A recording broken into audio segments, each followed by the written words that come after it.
ஆண்டவர் சொல்லுகிறார், அவருடைய கரத்தில் நாம் அலங்காரமான கிரீடமாகவும் அவருடைய கரத்தில் ராஜ முடியுமாய் இருப்போம் என்று ஆண்டவர் ஒவ்வொரு குடும்பத்தையும் பார்த்து சொல்லிக் கொண்டிருக்கிறார். அநேக தேவ பிள்ளைகளை அநேக ஜனங்கள் புறம் தள்ளுவார்கள். நீ வேண்டாதவன், நீ வேண்டாதவள் என்று அநேகரை வெளியேற்றுகிற அநேக குடும்பங்கள் உண்டு. ஆண்டவர் சொல்லுகிறார், ஒதுக்கப்பட்ட உங்களைத்தான் நான் தேடி வந்திருக்கிறேன்.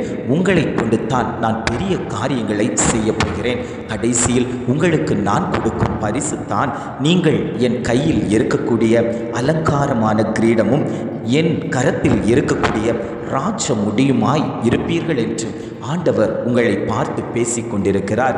நீ இனி கைவிடப்பட்டவள் எனப்படாமலும் உன் தேசம் இனி பாழான தேசம் எனப்படாமலும் நீ ஹெப்சிகா என்றும் உன் தேசம் பியூலா என்றும் சொல்லப்படும். கர்த்தர் உன்மேல் பிரியமாய் இருக்கிறார்.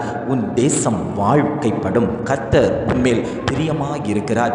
எத்தனை பேர் ஆசைப்படுகிறீர்கள், கர்த்தர் என்மேல் பிரியமாய் இருக்க வேண்டும், நான் அவருடைய பிள்ளையாய் இருக்க வேண்டும், மனிதர்களுக்கு விரும்பத்தக்க விதத்தில் நான் வாழாமல் கர்த்தருக்கு விரும்பத்தக்க விதத்தில் நான் வாழ வேண்டும் என்று எத்தனை பேர் ஆசைப்படுகிறீர்களோ அத்தனை பேருக்கும் கிடைக்கக்கூடிய பரிசு தான் அவருடைய கரத்தில் நீங்கள் அலங்காரமான கிரீடமும் அவருடைய கரத்தில் ராஜ முடியுமாய் இருப்பீர்கள் என்று ஆண்டவர் ஒவ்வொரு குடும்பங்களையும் பார்த்து வாக்கு கொடுத்து கொண்டிருக்கிறார்.